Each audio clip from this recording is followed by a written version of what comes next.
नमस्कार। गीता यस में आपका स्वागत है। समय बर्बाद ना करते हुए सीधे टॉपिक पे। आज क्लास 58 है और आज हम देखेंगे इम्पार्शियलिटी क्या है, और इसी के आगे बहुत सारे और टॉपिक्स हैं। तो इम्पार्शियलिटी क्या होती है, यानी पक्षपातहीनता। सरल भाषा में इसको समझेंगे, ठीक है। तो इस इम्पार्शियलिटी का मतलब होता है कि जब कोई व्यक्ति, संस्था या प्रशासक बिना किसी व्यक्तिगत भावना के, जाति के, धर्म और भाषा, क्षेत्र और लिंग आदि के प्रभाव में आए, मतलब इन सब के प्रभाव में आए बिना सिर्फ न्याय और तथ्य के आधार पर डिसीजन ले, तो उसे पक्षपातहीन यानी इम्पार्शियल कहा जाता है, ठीक है। मतलब आपकी कोई व्यक्तिगत भावना होगी, आप किसी जाति को मानते होंगे, किसी धर्म को मानते होंगे, किसी कोई भाषा बोलते होंगे, किसी क्षेत्र में आते होंगे, किसी लिंग विशेष से जुड़े होंगे, तो इन सब के प्रभाव में नहीं आना है, बल्कि आपको तथ्यों के आधार पर डिसीजन लेने हैं, तो जिससे जस्टिस सुनिश्चित हो सके। तो वो ऐसे इसको बोला जाता है इम्पार्शियल होना।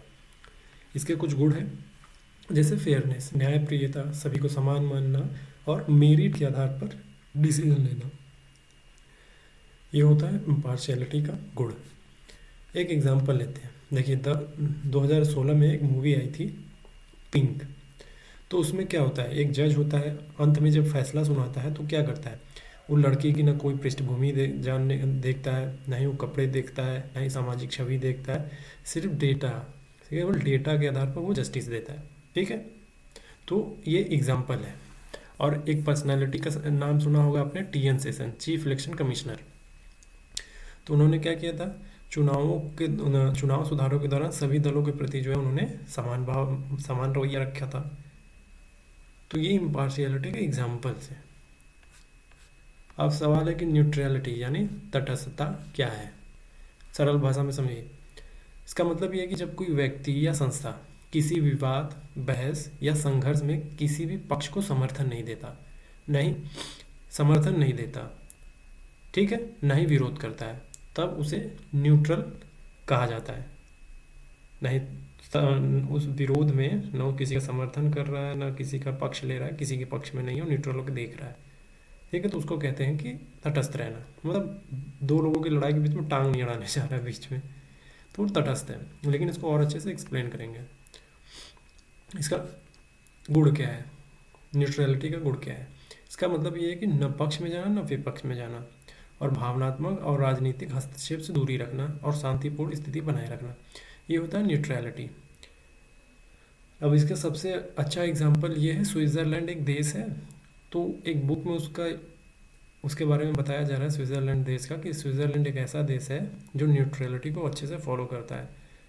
वो हमेशा शांति बनाए रखने की बात करता है। अगर दो गुट आपस में लड़ जाएं और वो ये बोले कि हमारे गुट में आ जाओ, वो कह ले एक्स बोले हमारे गुट में आ जाओ, वाई बोले हमारे गुट में आ जाओ, तो किसी के गुट में जाता नहीं है। वो कहता है दोनों लोग शांति बनाए रखो, यही दोनों के लिए अच्छा है, ठीक है। तो ये न्यूट्रलिटी का एग्जाम्पल है। स्विट्ज़रलैंड एक देश, कहाँ इसके बारे में ये बताया गया, एक बुक है न्यूट्रलिटी इन इंटरनेशनल रिलेशन। इस बुक में स्विट्ज़रलैंड का बहुत ही अच्छे से डिस्क्राइब किया गया है कि कैसे वो न्यूट्रलिटी को फॉलो करता है। और एक रेड क्रॉस इंस्टीट्यूट है, ICRC बोलते हैं। ये रेड क्रॉस करता क्या है, जब कहीं युद्ध होता है, मान लीजिए कहीं बाढ़ पीड़ित हो गए या युद्धग्रस्त एरिया हो गया, तो किसी दोनों देशों के लोग, जो पीड़ित लोग रहते हैं ना, दोनों की मदद करता है। ये नहीं करता कि किसी एक पक्ष में जाके किसी एक देश की मदद कर दी, दोनों का मदद करता है। रेड क्रॉस बनाया इसीलिए गया है, तो किसी के पक्ष में नहीं जाता। तो ये होता है न्यूट्रलिटी। तो अब समझना ये कि अंतर क्या है दोनों में, इम्पार्शियलिटी और न्यूट्रलिटी के बीच अंतर क्या है। देखिए, इम्पार्शियलिटी का मतलब ये होता है कि निष्पक्ष होकर निर्णय लेना, और न्यूट्रलिटी कि किसी के पक्ष में जाना ही नहीं है। तो आपको लग रहा होगा ना कि ये निष्पक्ष होकर निर्णय लेना, फिर न्यूट्रलिटी मतलब किसी के पक्ष में नहीं जाना, दोनों लगभग सेम लग रहा है, लेकिन है।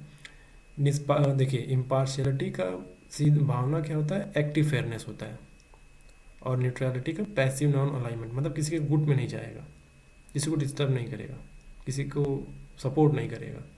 और इम्पार्शियलिटी का उद्देश्य होता है न्याय करना, और न्यूट्रलिटी का उद्देश्य ये होता है कि शांति बनाए रखना। यही मेन अंतर है इनका। इम्पार्शियलिटी जस्टिस से जुड़ा हुआ है, और न्यूट्रलिटी पीस से जुड़ा हुआ है, कि शांति बनाए रखना है, इसीलिए किसी के गुट में नहीं जा रहा है। स्विट्ज़रलैंड क्या बोल रहा था कि आप आपस में दोनों लड़ो मत यार, शांति बनाए रखो, मैं किसी के गुट में जाने वाला नहीं हूँ, शांति बनाए रखो। तो शांति बनाने की बात कर रहा था। और इम्पार्शियलिटी डिसीजन से जुड़ा होता है। अगर बोल दिया जाए कि एक्स चुनो वाई चुनो, तो इम्पार्शियल होकर वो डेटा देखने लगेगा कि कौन ठीक कर रहा है कौन गलत कर रहा है, तो उसके हिसाब से डिसीजन लेगा। तो इम्पार्शियलिटी न्याय से जुड़ा हुआ है, न्यूट्रलिटी शांति बनाए रखने से जुड़ा हुआ है। ठीक है, ये अंतर है मेन। इम्पार्शियलिटी और न्यूट्रलिटी में सेम सिमिलरिटीज़ क्या है कि दोनों में जो है व्यक्तिगत भावना से दूरी होती है और दोनों निष्पक्ष होकर व्यवहार करते हैं। ये सिमिलरिटीज़ है दोनों में। अब सवाल ये है कि जो न्यूट्रलिटी है, इम्पार्शियलिटी है, ये अचानक से आ गई है क्या भारत में या कि सारी दुनिया में? तो इसका जवाब होगा नहीं। ये बहुत सारे धार्मिक रिलीजियस बुक्स देखेंगे, कोटेशंस देखेंगे अब जो पहले के लोग बोल गए हैं, तो उनमें न्यूट्रलिटी इम्पार्शियलिटी पहले से ही एग्जिस्ट करती थी, बस उसी को हमने आगे बढ़ाया है। जैसे हिंदू धर्म में बोला जाता है, भगवत गीता जो पढ़ते होंगे तो उसके 6ठे अध्याय में 29वां श्लोक है और उसमें एक लाइन है, समम पश्यति सर्वत्र। इसका मतलब ये है कि जो सब में समभाव रखता है वही ज्ञानी है, इसका मतलब ये है। तो जो सब में समभाव रखेगा तो न्यूट्रल होगा, वो इम्पार्शियल होगा। तो ये भगवत गीता में भी दिखता है। और इस्लाम में क्या बोला जाता है कि अल्लाह इंसाफ से प्रेम करता है, यानी इम्पार्शियल बना रहता है, इंसाफ से प्रेम करता है, तो इम्पार्शियलिटी है यहाँ पे, डिसीजन से जुड़ा हुआ है ना ये सारी चीज़ें। और सिख धर्म में क्या बोलते हैं कि सब जीवों का एक ही दाता है, तो इसका मतलब है कि भेदभाव मत करो, ये न्यूट्रल और इम्पार्शियल रहो। और ईसाइयत में बोला जाता है जज नॉट लेस्ट ये भी जज्ड, यानी कि किसी को जज मत करो, तटस्थ रहो, न्यायप्रिय बनो। तो ये भी न्यूट्रलिटी और इम्पार्शियल का एग्जाम्पल इसमें दिखता है। यानी ये सारी चीज़ें बहुत पहले से चली आ रही थी, ये अचानक से बम की तरफ फूटा नहीं है कि हमें अचानक से मिल गया और हम तो न्यूट्रल हो चुके हैं, इम्पार्शियल हो चुके हैं, हमको तो एक नया हथियार मिल गया है। नहीं, ये तो बहुत पहले से चली आ रही थी सारी चीज़ें पहले से ही, बस हमने उसको आगे बढ़ाया है।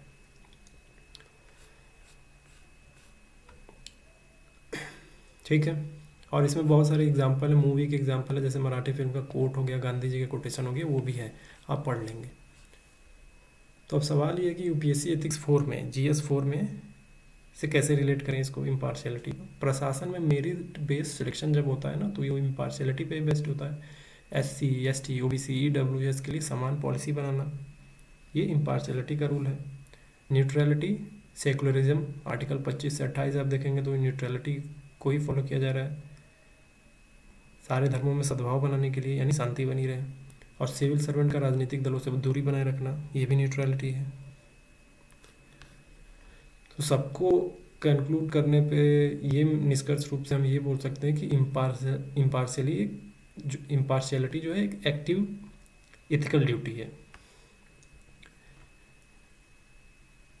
मतलब आप न्याय करने के लिए निर्णय लेते हैं, और न्यूट्रलिटी एक पैसिव एथिकल ड्यूटी है, आप केवल दूरी बनाकर स्थिति को बिगड़ने से रोकते हैं, इसमें यही होता है। तो दोनों की हमें ज़रूरत है, तो एक प्रशासनिक मजबूती से जुड़ी हुई है, तो एक सामाजिक शांति के लिए ज़रूरी है।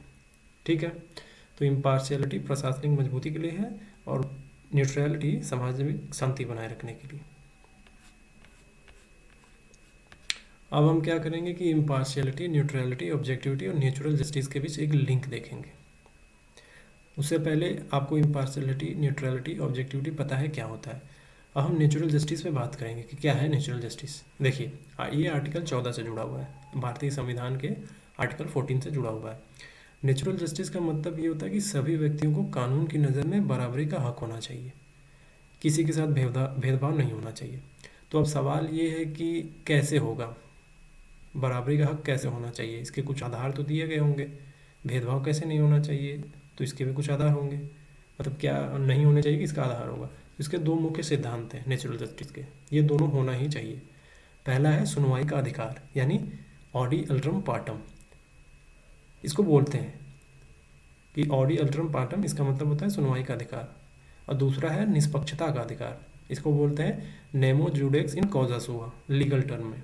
आप जो इंग्लिश में पढ़ते हैं उसको वो नेमो जुडेक्स इन कॉजा सुआ ये पढ़ते हैं, निष्पक्षता का अधिकार और सुनवाई के अधिकार में ऑडी अल्ट्रम पार्टम। ये दोनों चीज़ें होनी चाहिए नेचुरल जस्टिस में। ठीक है, तो कहा जाएगा कि हाँ नेचुरल जस्टिस है। सुनवाई का अधिकार मतलब जो आरोपी है उसको अपने बात रखने की, उसको सुनने का अधिकार होना चाहिए कि वो अपनी बात कह सके, और इम्पार्शियलिटी तो ज़रूर होनी चाहिए। तो उदाहरण के लिए एक केस था SR बोमई केस 1994 में, ठीक है। उसमें सुप्रीम कोर्ट ने ये बोला कि राज्य सरकार को बर्खास्त करने का राष्ट्रपति का निर्णय जुडिशियल रिव्यू के अधीन होगा। तो ये क्या है, ये निष्पक्षता ही है, इम्पार्शियलिटी है। जज ने क्या बोला कि अगर राष्ट्रपति अगर राज्य सरकार को बर्खास्त कर रही है तो उसकी इस डिसीजन को रिव्यू किया जाएगा, जुडिशियल रिव्यू होगा उसका। ये कह के हटा देना कि राष्ट्रपति का जो इस तरीके का डिसीजन देगा तो उसका जुडिशियल रिव्यू नहीं होगा, ये कहना गलत है। तो SR बोमई का केस एक मील का पत्थर है, तो राष्ट्रपति का जुडिशियल रिव्यू होगा, तो ये इम्पार्शियलिटी है।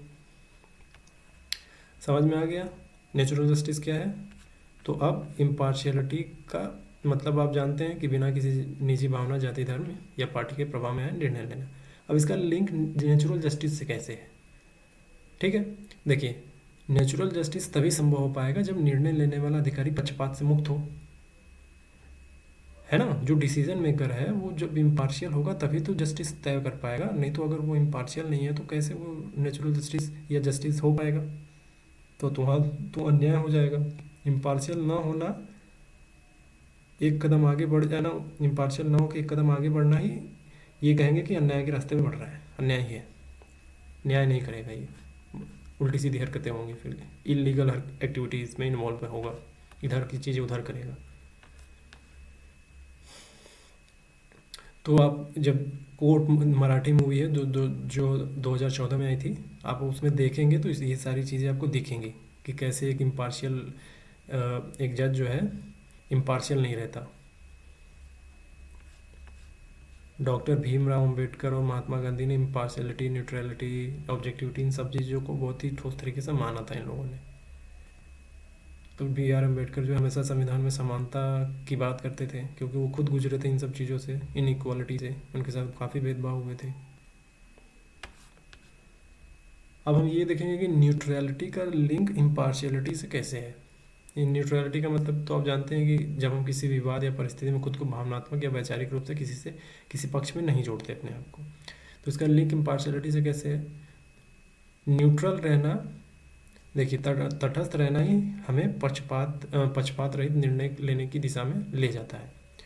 जब हम न्यूट्रल रहते हैं, किसी के खेमे में नहीं जाते हैं और हम शांति बनाए रखने की बात करते हैं, तो हम कोशिश करते हैं कि हम इम्पार्शियल रहेंगे, तो इम्पार्शियल डिसीजन लेंगे। ये एक रूट है न्यूट्रल होना, पहली सीढ़ी। आपको इम्पार्शियलिटी की तरफ बढ़ने के लिए पहली सीढ़ी है न्यूट्रल होना। ऐसे लिंक है इनका। जैसे देखिए, भगवत गीता के 9वें अध्याय में श्लोक 29वां है। श्री कृष्ण क्या बोल रहे हैं कि न मे द्वेष अस्ति न प्रिय, ये बोल रहे हैं वो। तो इसका मतलब ये है कि श्री कृष्ण कह रहे हैं कि मैं किसी से द्वेष नहीं करता, नहीं किसी को विशेष प्रिय मानता हूँ। तो ये भी श्री कृष्ण क्या है, न्यूट्रल है, सबको समान भाव से देख रहे हैं। तो इसीलिए तो बोल रहे हैं ना कि न मे द्वेष अस्ति न प्रिय। तो ऑब्जेक्टिविटी का लिंक जो है इम्पार्शियलिटी और न्यूट्रलिटी से कैसे है, अब ये देखना है। ऑब्जेक्टिविटी आप जानते हैं, चीज़ों का मूल्यांकन तथ्यों, प्रमाणों और तर्कों के आधार पर करना, न किसी की भावनाओं या निजी झुकाव के प्रति। तो लिंक कैसे है इम्पार्शियलिटी और न्यूट्रलिटी में। देखिए, यदि हम वस्तुनिष्ठ होंगे यानी ऑब्जेक्टिव होंगे तो हम न्यूट्रल होंगे और इम्पार्शियल भी होंगे ही होंगे, क्योंकि जैसे ही हम ऑब्जेक्टिव हो जाते हैं तो हम डेटा पे बात करते हैं। और डेटा पे कैसे बात होगी, यानी हम किसी के पक्ष में नहीं, जो डेटा है हम उसी पे बात कर रहे हैं, तो एक तरीके से हम न्यूट्रल हो ही गए और इम्पार्शियल भी हो ही जाएंगे। मान लीजिए कोई दिल्ली में बहुत ज़्यादा प्रदूषण है, ठीक है। अब उसके डेटा है कि आपको प्रदूषण ठीक करना है, तो आप डेटा देखकर ही ठीक करेंगे ना, सारी चीज़ें जगह जगह देखकर। तो आप तो पूरी तरीके से ईमानदार है, ऑलरेडी इसमें ऑनेस्ट हो गए कि आप डेटा देख के सब कर रहे हैं। अब कोई आके बोल दे नहीं नहीं नहीं तुम डेटा मत देखो, पैसा देखो, हम तुमको पैसा देंगे, भूल जाओ ये सब एयर पोल्यूशन वैसा, दूसरी बड़ी कंपनी है, हम उसको ठेका दे देंगे, तुम पैसा रखो आराम करो। तो अब तो एक खेमे में चले गए, तो गड़बड़ हो जाएगी। तो जब आप ऑब्जेक्टिव होते हैं तो अपने आप ही न्यूट्रल हो जाते हैं और इम्पार्शियल भी होते ही होते हैं, क्योंकि आप डेटा पे बात कर रहे होते हैं।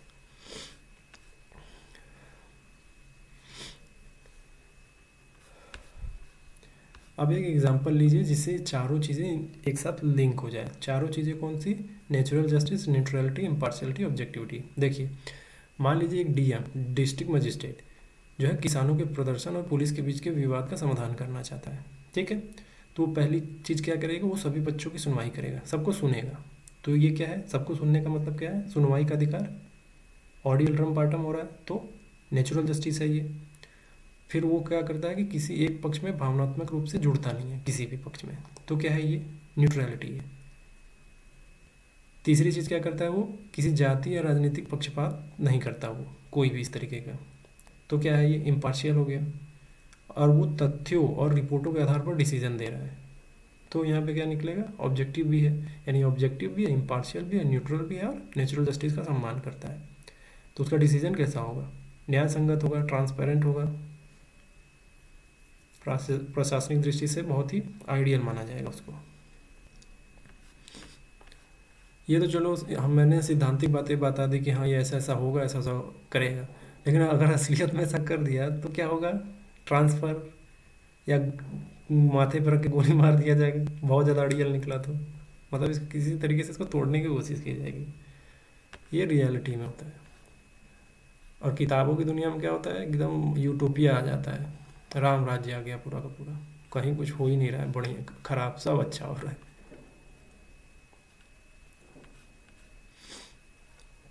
तो ये कुछ धार्मिक कोटेशन लिखे हुए हैं न्यूट्रलिटी और इन सब इम्पार्शलिटी जुड़े हुए, अब देख लीजिएगा, निष्कर्ष भी है इसका। अब हमको ये समझना है, देखिए, रिजर्वेशन, सेकुलरिज्म, कास्टिज्म और कम्युनलिज्म और रेसिज्म, इन सब का पहले इनको समझेंगे और इनमें ये सारी चीज़ें, अंतर क्या है, संबंध क्या है, सब देखेंगे।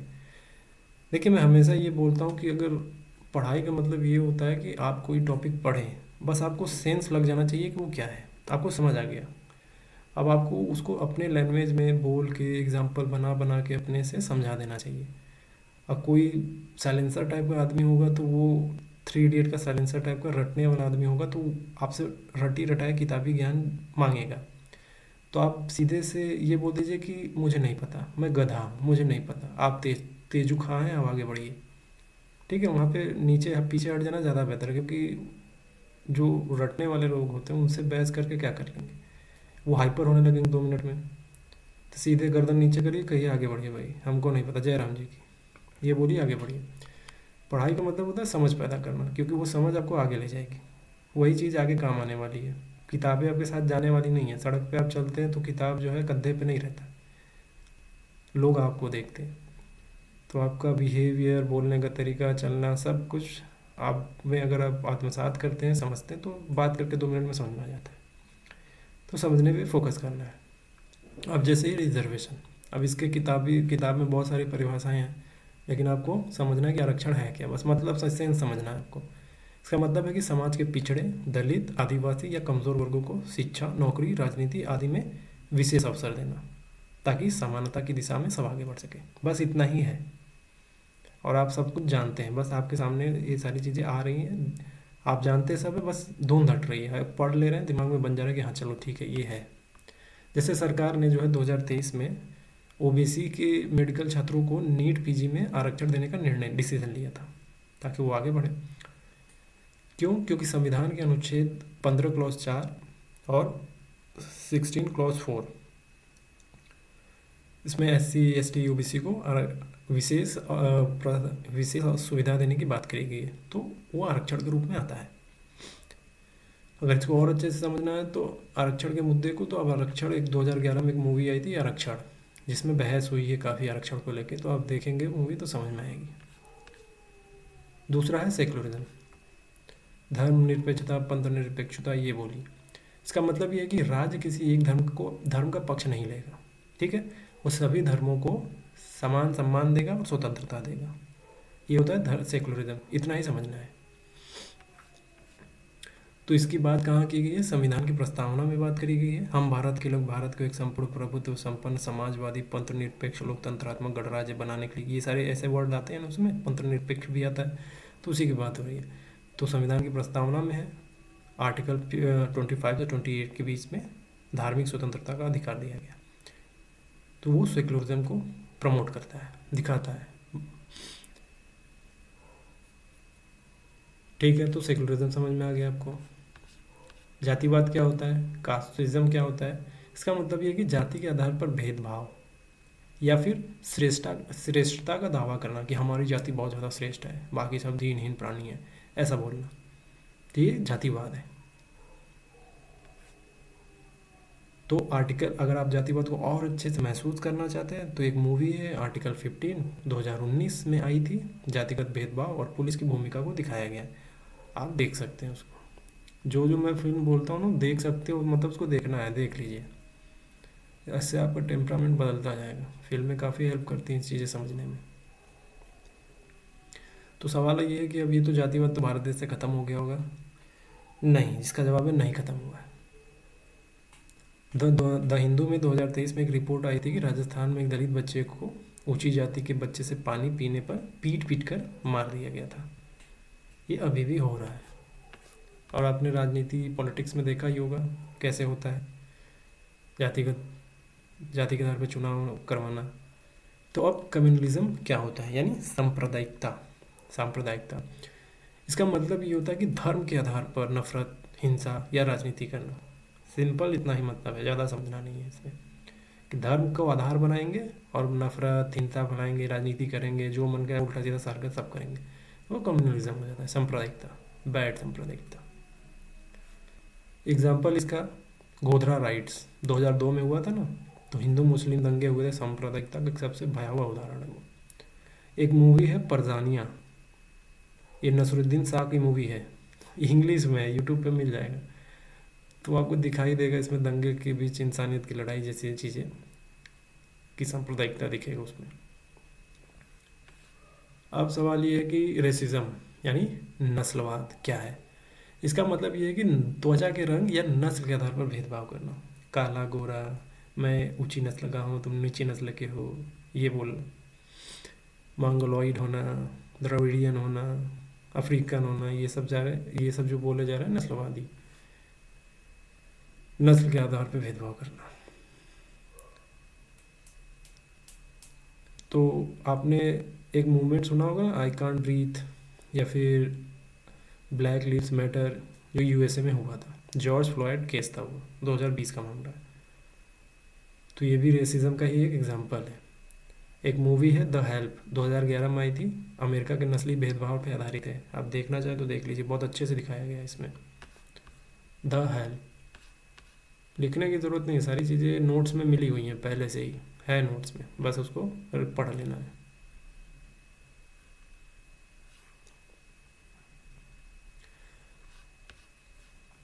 तो अब समझना ये है कि सभी के बीच के लिंक है। देखिए, आरक्षण का मुख्य भाव क्या है, इसका मतलब ये है कि समान अवसर देना। उत्पत्ति कैसे हो गई आरक्षण की, ये उत्पत्ति हुई है सामाजिक असमानता से, बहुत पुराने टाइम से चली है। तो इसकी वजह से अब वर्तमान चुनौती क्या है, वर्तमान चुनौती दो बातों से चलती है, अभी दिखती है, मेरिट बनाम न्याय, यही दो, ये चुनौती है। एक मेरिट बनाम न्याय, कि मेरिट वालों को दिया जाए, या जो फिर बहुत पुराने टाइम से जो झेल रहे थे ऊंच नीच का भेदभाव, उनको आरक्षण दिया जाए। आपको सुनने में भी आता होगा ना, जबकि 85% आरक्षण कर देंगे, 90% कर देंगे, 100% कर देंगे, तो जनरल कैटेगरी के चिल्लाने लगते हैं। ठीक है, तो ये लड़ाई है, ये मेरिट बनाम न्याय की लड़ाई है। और धर्मनिरपेक्षता, इसका मुख्य भाव क्या है, इसका मतलब ये है कि सभी धर्मों, मतलब मुख्य भाव इसका ये है कि सभी धर्मों का सम्मान करना। उत्पत्ति कैसे हुई थी, भारत की विविधता की वजह से उत्पत्ति हो गई। भारत बहुत ही डाइवर्स कंट्री है, बहुत सारे रिलीजन यहाँ रहते हैं, हर तरीके का। अभी आप देखेंगे झारखंड में सरना कोड कह रहे हैं कि हमको अलग से धर्म बनाओ, तो डाइवर्सिटी बहुत है, इसलिए धर्मनिरपेक्षता। वर्तमान चुनौती क्या है, वही हिंदू मुस्लिम, हिजाब बनाम राम मंदिर, ये सारी चीज़ें चल रही होती हैं ना, तो ये चुनौती है। तो हमारे देश को इसलिए सेकुलर बनाया गया था क्योंकि डाइवर्सिटी बहुत ज़्यादा थी यहाँ पे, सारी मतलब भूगोल को देख के ये तय कर लिया गया था कि इसको एक राष्ट्र जैसे हिंदू राष्ट्र बना देना या मुस्लिम कंट्री घोषित कर देना, ये सब नहीं हो सकता। ईसाई राष्ट्र घोषित कर देना ये नहीं हो पाएगा, क्योंकि इतनी डाइवर्सिटी है कि एक को करोगे तो बवाल मच जाएगा इधर उधर। तो इसलिए धर्मनिरपेक्षता सबसे सुंदर व्यवस्था थी। ये सेकुलरिज्म जो है भारत के लिए एक बहुत ही, कह सकते साइंटिफिक बोल लीजिए इसको, बहुत ही साइंटिफिक, बहुत ही सुंदर व्यवस्था थी धर्मनिरपेक्षता, पंथ निरपेक्षता की। इसको हमने अपना लिया, नहीं तो बहुत चौपट हो जाता, जो आज दिखता भी है कि थोड़ा सा मामला होता है और बवाल मच जाता है इधर से उधर। तो secularism is good for democracy. तो जातिवाद का मुख्य भाव क्या है? जातिवाद का मुख्य भाव है जाति आधारित भेदभाव, और इसकी उत्पत्ति कैसे हुई है? वही पुरानी वर्ण व्यवस्था के कारण हुई है। तो वर्तमान चुनौती क्या है? दलित उत्पीड़न होना, जाति आधारित राजनीति होना, ये चुनौती है। और सांप्रदायिकता का मुख्य भाव क्या है? धर्म के नाम पर नफरत फैलाना। और उत्पत्ति कैसे हुई है इसकी? ये विभाजन जो हुआ था ना, पार्टीशन, उसकी विरासत है ये सांप्रदायिकता। तो वर्तमान चुनौती क्या है? दंगे, चुनावी ध्रुवीकरण होना, ये इसकी चुनौतियां हैं। नस्लवाद का मतलब, नस्लवाद का मुख्य भाव क्या है? यानी रंग और नस्ल के आधार पर भेद करना। उत्पत्ति कैसे हुई है? ये जब हम उपनिवेश बने थे, यही उसकी उत्पत्ति है उसी समय से। और वर्तमान चुनौती आप देखते होंगे प्रवासी श्रमिकों की। अमेरिका में पुलिस के द्वारा हिंसा किया जाता है श्रमिकों पे, तो ये वर्तमान चुनौती है।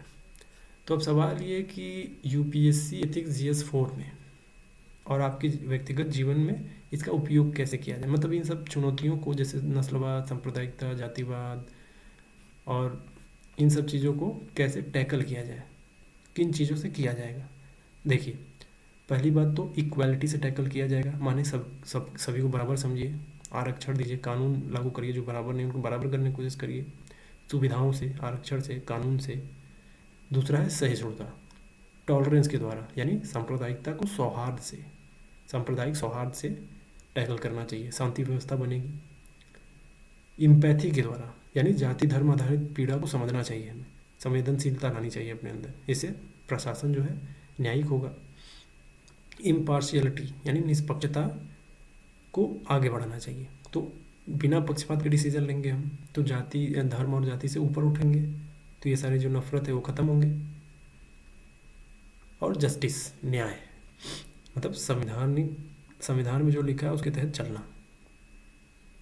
तो नीति निर्धारण के टाइम पे जब आप पॉलिसी मेकिंग होगी, तो सबको ध्यान में रख के पॉलिसी मेकिंग करना, ये ना कि किसी एक वर्ग को ध्यान में रख के हम पॉलिसी बना दी और दूसरा वर्ग जो है छूट गया उन सब चीज़ों से जो सुविधाएं मिलनी थी।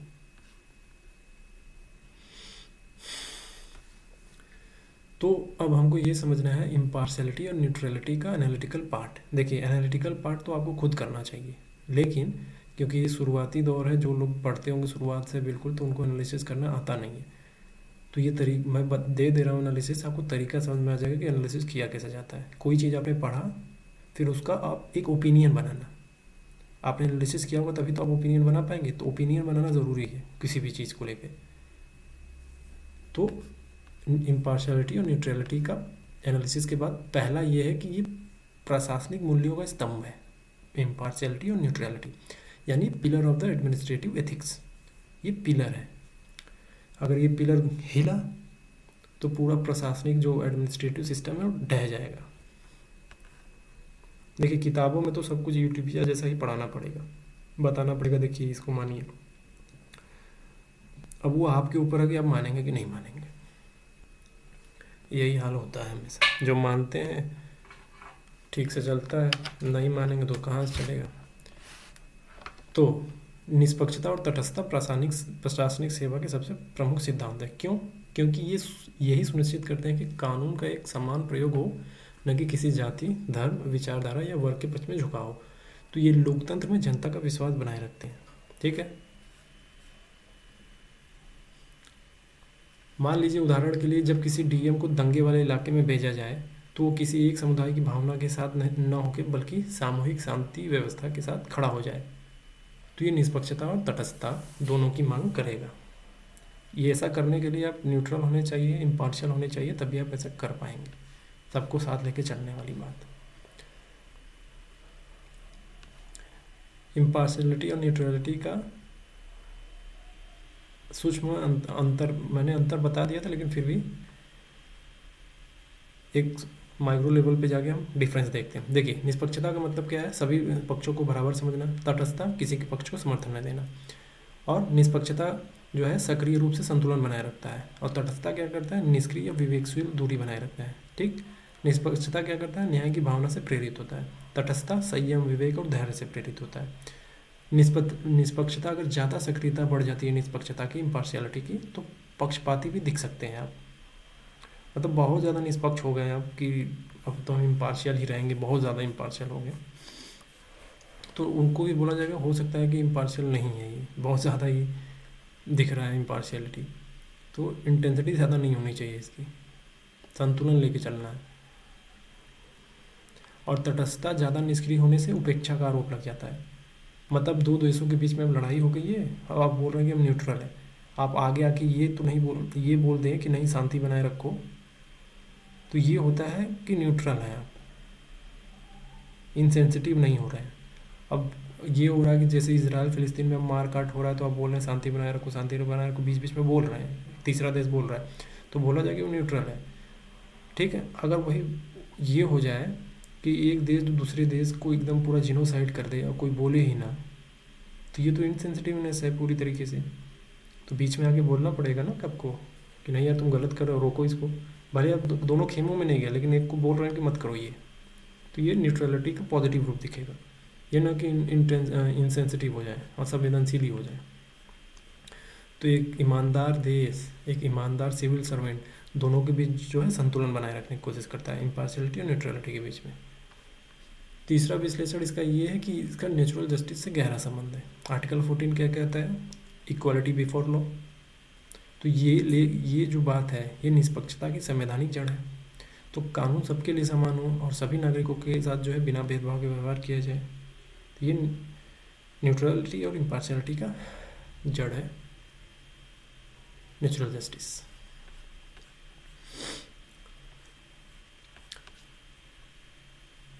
और लोकतांत्रिक बहुलता और मल्टीकल्चरल सोसाइटी में इसकी उपयोगिता बहुत है, इम्पार्शियलिटी और न्यूट्रलिटी की। भारत जैसा देश जो है, भारत जैसे देश में जहाँ डाइवर्सिटी बहुत अधिक है, वहाँ बिना निष्पक्षता के प्रशासन जो है, प्रशासन विफल हो जाएगा, एडमिनिस्ट्रेटिव सिस्टम वहाँ कोलैप्स कर जाएगा। ये मैंने शुरू में बोला था। तो मल्टीकल्चरलिज्म का सम्मान तभी संभव हो पाएगा जब अधिकारी अपने आप को, जो निजी विश्वासों को काम से अलग रख ले। आपके निजी विश्वास क्या है? XYZ होंगे, आप अपने काम में कुछ और करिए जो लॉ के अकॉर्डिंग है, डेटा के अकॉर्डिंग है, वैसे काम करिए। अपने निजी विश्वास और लॉ को मिक्स मत करिए। ठीक है। एग्जाम्पल के लिए मान लीजिए अगर कोई महिला IPS अधिकारी है, तो किसी का बलात्कार हुआ है, तो इस केस को सिर्फ पीड़िता के पक्ष से अगर वो देखने लगे, तो ये तो दिक्कत की बात हो जाएगी, तो निष्पक्ष जांच नहीं होगी। अगर वो पूरे केस को जो है निष्पक्ष जांच करती है, तब जाके वो बोला जाएगा कि इम्पार्शियल है, न्यूट्रल है, न कि किसी एक जेंडर के तरफ झुका हुआ है IPS अधिकारी। तो तथ्यों, डेटा, लॉ के अकॉर्डिंग देखना सारी चीज़ें। तो देखिए, न्यूट्रलिटी और इम्पार्शियलिटी का जो है समय समय पर परीक्षा हो जाती है। कैसे? मीडिया ट्रायल होता है, धार्मिक ध्रुवीकरण होते हैं, जाति आधारित आंदोलन हो जाते हैं, तो उस वक्त जो है निष्पक्षता लोगों की पहचान ली जाती है, उसी समय सच में दिखता है।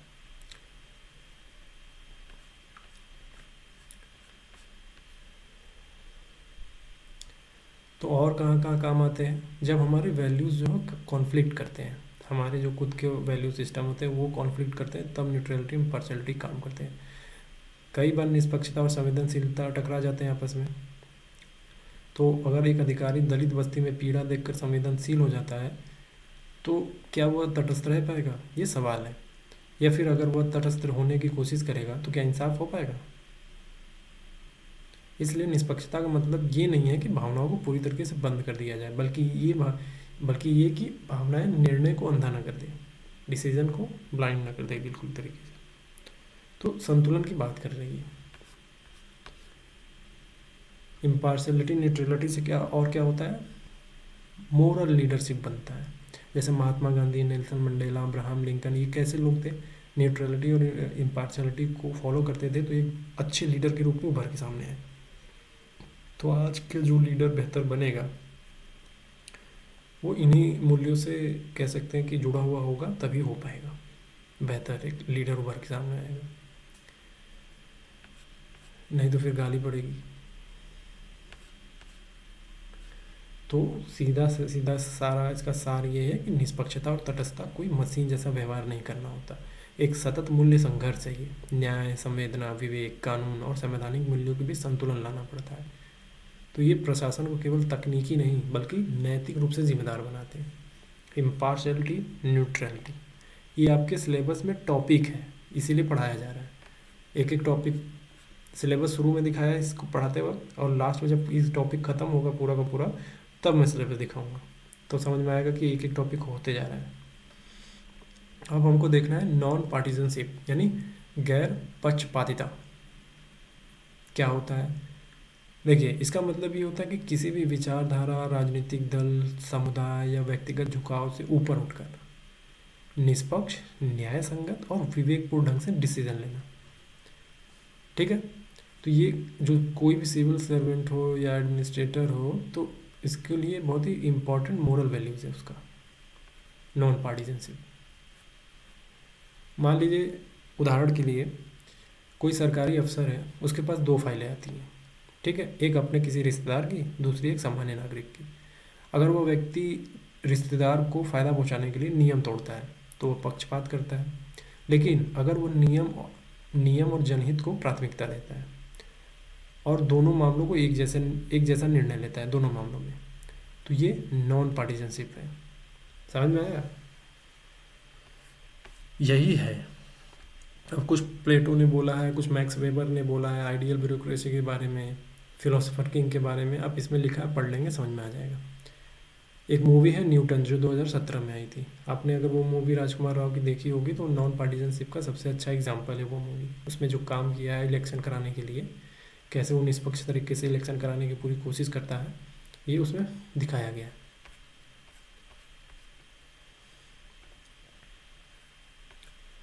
जैसे यूएन पीस कीपिंग फोर्स जो है, जब किसी देश में कोई बवाल मच जाता है, गृह युद्ध हो जाता है, तो क्या होता है, जाति, धर्म, देश से परे शांति और मानवता के लिए काम करते हैं ये।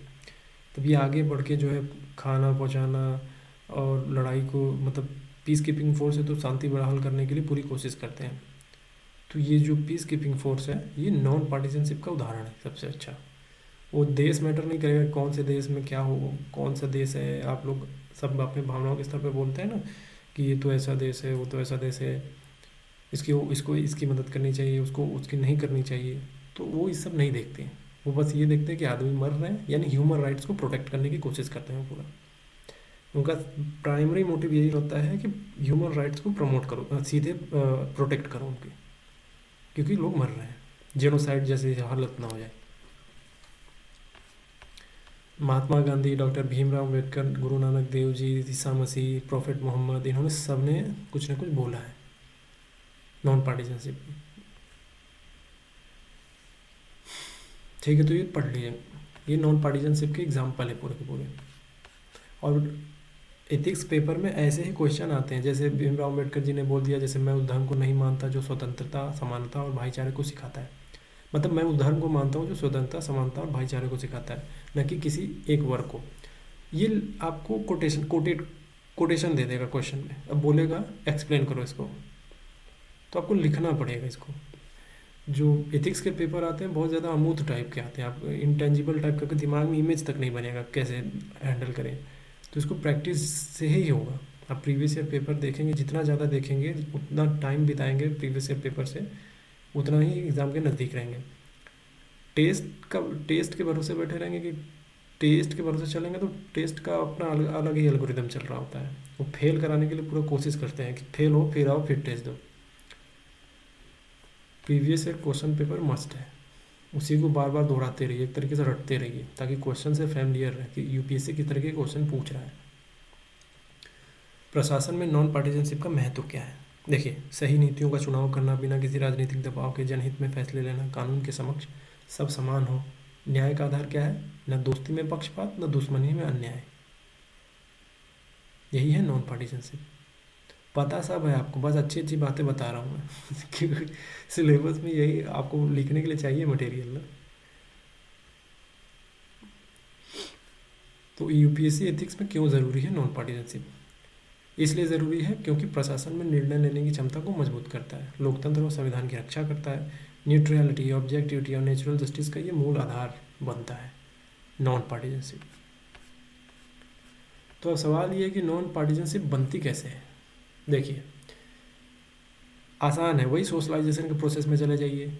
स्कूल में सिखाया जाता है, कॉलेज में सिखाया जाता है, पारिवारिक माहौल में रहते हैं हम, ट्रेनिंग से सीखते हैं हम, वहीं पे सारी चीज़ें सीखेंगे और कहाँ सीखेंगे। तो जब स्कूल कॉलेज में बच्चे बच्चे को समानता, न्याय, नैतिकता जैसे मूल्य सिखाते हैं तो वे अपने अंदर एक निष्पक्ष सोच विकसित कर लेते हैं। ठीक है, रोल प्ले करवा के किसी तरीके से सारी चीज़ें वही पुरानी वाली हैं, बस इसमें ऐड कर देना है।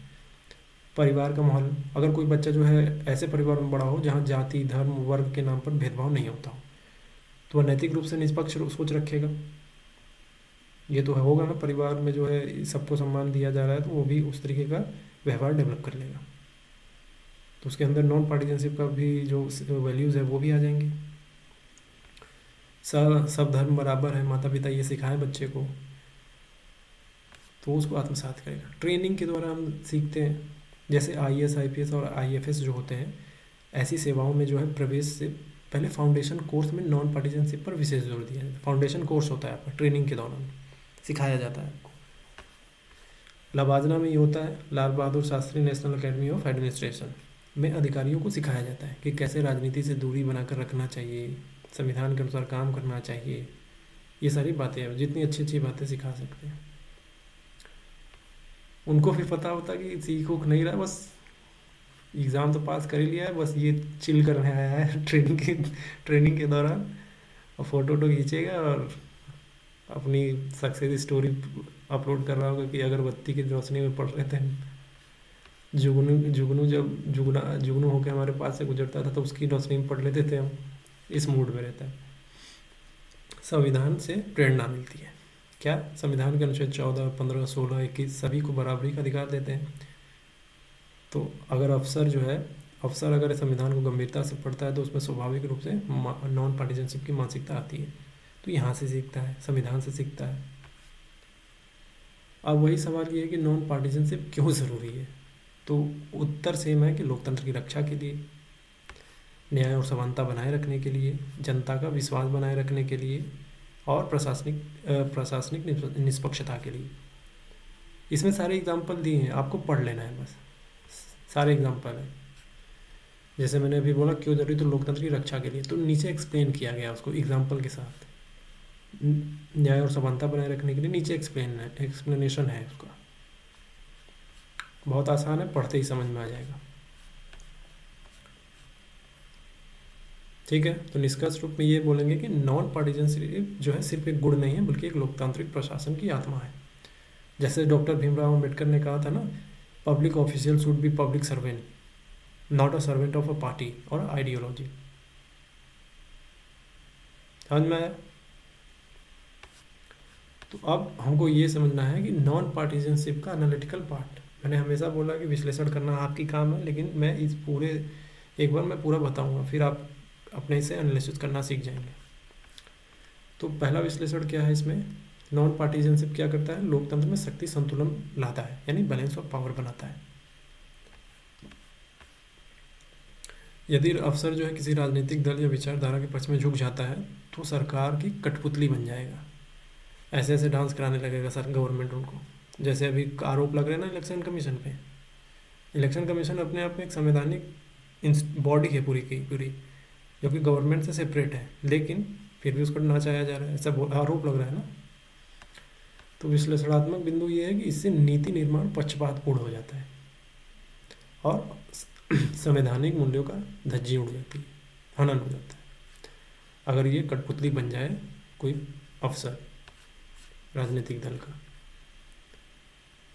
तो न्याय और संविधान का पालन होना चाहिए। तो नॉन पार्टीजनशिप होना यानी फैसले कानून, तथ्य और नैतिकता के आधार पर लेना, न कि जाति, धर्म या पार्टी के आधार पर लेना।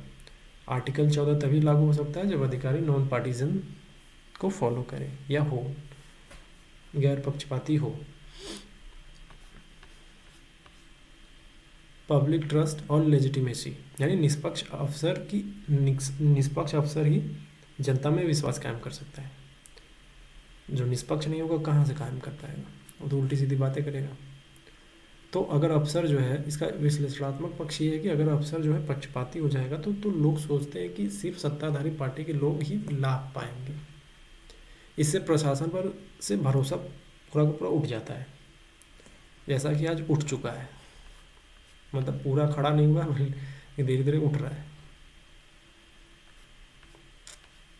इसका सबसे अच्छा एग्जांपल आप आसपास में देखिए ना, कि जब कुछ घटना हो जाती है तो कोई चाहता है कि जाके एफआईआर लॉन्च करा दें। उसका कहता है जाओ यार, ये तो खुद ही चोर लोग हैं, इनके पास क्या जाएं हम। जो 10,000 चोरी हुआ गए, अगर कंप्लेन लिखाना है तो 50,000 चला जाएगा। तो कहते हैं कि वो चोर से भी बड़े चोर लोग हैं। वो इस तरह की भाषा बोलते हैं, और ऐसा हुआ भी है, होता भी है। तो अगर नॉन पार्टीजनशिप ना हो तो समस्या क्या होगी? सीधा सी बात है, नीतिगत पक्षपात होगा, दमनकारी प्रशासन हो जाएगा, प्रशासनिक भ्रष्टाचार होगा, रूल ऑफ लॉ जो बोला जाता है कि इस देश में रूल ऑफ लॉ है, उसकी धज्जियाँ उड़ जाएंगी, मतलब हनन हो जाएगा उसका। धज्जियाँ उड़ने का मतलब होता है हनन हो जाना। ठीक है। इसमें Kantian ethics, John Rawls theory of justice, Gandhian thought, कब से गांधी जी की थॉट बताया जा रहा हूँ इतने इस क्लासेस से, लंबे टाइम से, आपको तो अभी तक पता चल ही गया हो क्या बोलना चाहते थे। तो election commission of India, Ashok Khemka, Ashok Khemka, ये सब जो है नॉन पार्टीजनशिप के एग्जाम्पल है। इलेक्शन कमीशन ऑफ इंडिया जो कॉन्स्टिट्यूशनल बॉडी है, उस बॉडी को बोला जाता है कि ये इम्पार्शियल है, लेकिन उस पर बैठने वाला व्यक्ति कैसा है वो तय करेगा कि जो कॉन्स्टिट्यूशनल बॉडी का जो सम्मान है वो बनेगा कि बिगड़ेगा।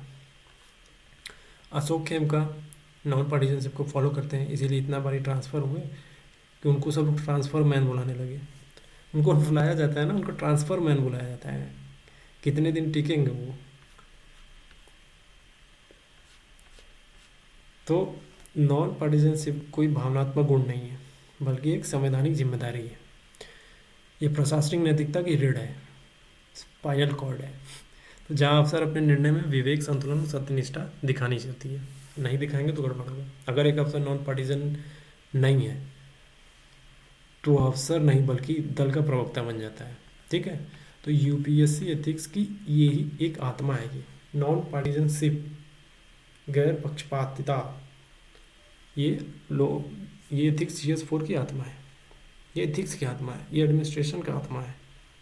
अगर आत्मा को निकाल लोगे तो जो भी एडमिनिस्ट्रेशन है पूरा ख़त्म हो जाएगा, मर जाएगा।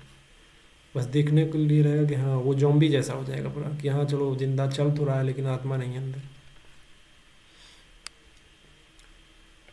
तो ये नॉन पार्टीजनशिप की मैंने बात करी। नॉन पार्टीजनशिप जो है कोई अचानक से आया हुआ भूत नहीं है, ये लंबे टाइम से पहले से एग्जिस्ट करता था, हमने बस उसको आगे बढ़ाया है। मैंने पहले भी बोला, जैसे न्यूट्रलिटी इम्पार्शियलिटी के विषय में, वैसे ही नॉन पार्टीजनशिप के विषय में। मतलब कैसे? धर्म और दर्शन की जब शुरुआत हुई थी, प्राचीन जड़ें हैं इसकी, जैसे वेद, उपनिषद, महाभारत में कृष्ण जी ने अर्जुन से क्या कहा भगवत गीता में? वो बोल रहे हैं कर्म करो, फल की चिंता मत करो। तो ये निष्पक्ष और निरपेक्ष निर्णय की ओर इशारा कर रहा है, यानी बिना पक्ष में, बिना पक्ष के लिए धर्म के अनुसार काम करो। अर्जुन कह रहा था ना, अरे मेरे बाबा दादा सामने खड़े हैं, तो कह रहे पक्ष में मत जाओ किसी के, सही और गलत देखो, धर्म के लिए युद्ध करो। धर्म का मतलब कर्तव्य है तुम्हारा, यहाँ लड़ जाओ। तो क्या बोल रहे हैं, क्या पे निष्पक्ष रहने के लिए बोल रहे हैं, किसी पक्ष में झुको मत, जो गलत का किया कार्य किया है उसको उड़ाओ। तो उसके बाद उनकी ज्ञान चक्षु खुल जाते हैं और वो अर्जुन सबको उड़ाने शुरू कर देते हैं। उड़ाने मतलब युद्ध शुरू। जैसे महाभारत में एक किरदार है ना भीष्म पितामह का, तो भीष्म पितामह ने राज्य धर्म के लिए अपने निजी मोह को त्याग दिया था। तो ये भी नॉन पार्टीजनशिप जो है कर्तव्य निष्ठा का उदाहरण है। क्या किया था उन्होंने? अखंड प्रतिज्ञा ली थी, आजीवन शादी नहीं करूँगा, ब्रह्मचारी रहूँगा, हस्तिनापुर की सेवा करूँगा, जो भी अगली पीढ़ी आती रहेगी। तो उनके पिता जो है शांतनु क्या करते हैं, उनको वरदान देते हैं इच्छा मृत्यु की। तो मरते ही नहीं, जब तक वो खुद इच्छा नहीं करेंगे मरेंगे ही नहीं, चलते रहते। तो इनको बोल सकते हैं the man of non partisan Bhishma Pitamah. Buddha और महावीर का जो रास्ता है, बुद्ध ने क्या कहा, मध्यम मार्ग, नति दाएं नति बाएं। यह भी नॉन पार्टीजनशिप का मूल सिद्धांत है, यानी संतुलित दृष्टिकोण दिखाना। और पश्चिमी विचारधारा में सुकरात क्या बोल रहा है कि एथेनियन डेमोक्रेसी के समय जो है, सुकरात ने कहा कि सच्चाई और नैतिकता किसी पार्टी, राजा या बहुमत से ऊपर होता है। तो उन्होंने क्या किया, जहर पी लिया कि जहर पिला दो लेकिन मैं अपने विचारों से मुड़ूंगा नहीं। तो ये नॉन पार्टीजन टाइप के लोग थे। अब देखिए रोमन लॉ में क्या एक लाइन बोली जाती है कि फिएट जस्टिटा रूवेट कैलियम, ये वर्ड बोला जाता है। इसका मतलब ये है कि न्याय तो होना ही चाहिए, चाहे उसके लिए धरती गिर पड़े, धरती फट जाए, आकाश गिर जाए, न्याय होना चाहिए। तो ये एक नारा है। तो ये नारा जो है नॉन पार्टीजनशिप न्याय प्रणाली की नींव है, बिल्कुल बेस है, फंडामेंटल है। मध्यकाल में क्या है बोल रहे हैं, अब्राहम लिंकन बोल रहे हैं अमेरिका से दासता यानी स्लेवरी के मुद्दे पर। तो दासता के मुद्दे पर उन्होंने किसी दल विशेष का पक्ष न लेकर मानवता का पक्ष लिया था अब्राहम लिंकन ने। उन्होंने बोला, क्या बोला कि government of the people, by the people, for the people, यानी सबका प्रतिनिधित्व होना चाहिए। तो ये नॉन पार्टीजनशिप का एग्जाम्पल ये भी है। महात्मा गांधी भारत के स्वतंत्रता संग्राम के दौरान कांग्रेस के अंदर रहते हुए भी किसी राजनीतिक पद का मोह नहीं लिया उन्होंने। कोई पद तो लिया नहीं था उन्होंने कभी गांधी जी ने। संविधान सभा में नहीं गए, न प्रधानमंत्री बनने का, न राष्ट्रपति बनने का सुख, न कोई मंत्री पद लेने का सुख, कुछ भी नहीं। तो उनका एक कथन था कि राजनीति में नैतिकता सबसे ज़रूरी है, पक्ष नहीं, सत्य के साथ खड़े रहो, महात्मा गांधी जी का कहना था। तो ये नॉन पार्टीजनशिप के लोग हैं। सरदार वल्लभ भाई पटेल ने क्या किया था, उन्होंने इंडियन सिविल सर्विसेज को राजनीति से स्वतंत्र रखने की वकालत की थी कि इंडियन सिविल सर्विसेज को अलग रखो, पॉलिटिक्स को अलग रखो। ये सरदार वल्लभ भाई पटेल बोल रहे हैं, जिनका नाम लेकर आज लोग राजनीति करते हैं, यानी उन्होंने पटेल को समझा नहीं। भारतीय संविधान में नॉन पार्टीजनशिप कहाँ दिखता है? देखिए कॉन्स्टिट्यूशनल प्रोविजंस में दिखता है। आर्टिकल 14 समानता का अधिकार, आर्टिकल 32 और आर्टिकल 226 यानी 226 रीट पिटीशन की वकालत करता है, यानी न्याय के लिए निष्पक्ष पहुंच सुविधा देता है कि डायरेक्ट आ जाओ, रीट पिटीशन लगा के सुप्रीम कोर्ट आ जाओ, हाई कोर्ट आ जाओ, हम देखेंगे। और इलेक्शन कमीशन हो गया, यूपीएससी हो गया, जुडिशरी हो गया, ये जैसे संस्थान हैं जो राजनीति से अलग रखा गया, ये कॉन्स्टिट्यूशनल बॉडी है बड़ा। तो ये नॉन पार्टीजनशिप के एग्जाम्पल है, राजनीति से अलग रखा गया। और एस आर बोम्मई का केस 1994 में सुप्रीम कोर्ट ने क्या कहा कि राज्यपाल को सरकार गिराने का अधिकार नहीं है। अगर वो ऐसा कर रहा है और राजनीतिक प्रभाव, राजनीतिक पॉलिटिक्स के इन्फ्लुएंस में है, तो ये काम वो नहीं कर सकता। तो ये भारत में नॉन पार्टीजनशिप की सबसे मजबूत संवैधानिक व्याख्या थी, कह सकते हैं इसको। तो आपने एक मूवी देखी होगी ना, स्वदेश, फिल्म है स्वदेश। उसमें हीरो है शाहरुख खान, नासा में काम करते हैं और फिर गांव में आते हैं तो क्या करते हैं, वहाँ सबसे बड़ी समस्या क्या देते हैं, बिजली की समस्या। तो उन्होंने बिजली जनरेट की उस फिल्म में। तो ये एग्जाम्पल है, ये फिल्म जो एग्जाम्पल, वो कैरेक्टर जो है एग्जाम्पल है नॉन पार्टीजनशिप का। वो किसी इन्फ्लुएंस में नहीं था, वो बस आया, देखा कि बिजली की दिक्कत है तो उसने बिजली जनरेट करके वहाँ चला गया। ये सबसे बड़ा एग्जाम्पल है। अब इसमें सारा निष्कर्ष समराइज किया हुआ है, जैसे महात्मा गांधी का, बी आर अम्बेडकर का, अब्राहम लिंकन का, गुरु नानक का एक कोटेशन बहुत ज़बरदस्त है कि ना कोई हिंदू ना मुसलमान, इंसानी पहला धर्म है। ठीक है, तो आज के लिए इतना ही। आप पूरा, आपको PDF डिस्क्रिप्शन में मिल जाएगा, देख लीजिएगा। Thanks for watching Geeta IAS। धन्यवाद।